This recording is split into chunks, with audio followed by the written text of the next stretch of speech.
Welcome to the slop farm. Enjoy the video. You start by updating TWS and preparing your desktop so the connection won't fail later. Once updated, open TWS Global Configuration and enable API access.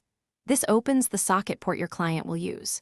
Make sure you know the exact port number, default 7496 or 7497, and that your desktop firewall or corporate policy will allow that port. You need admin privileges to change firewall rules, so get them now.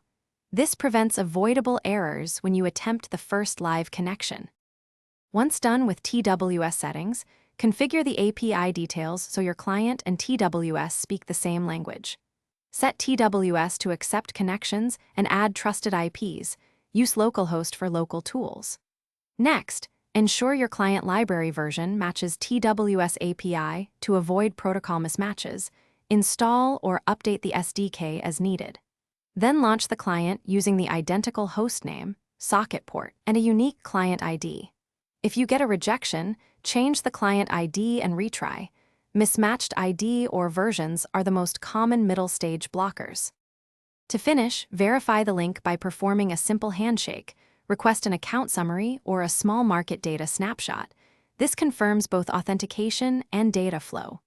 Once validated, save your TWS workspace and enable auto reconnect so brief network hiccups don't break your session. Monitor TWS logs and your client console for warnings. Troubleshooting tip: if you fail to connect, first check firewall and port forwarding.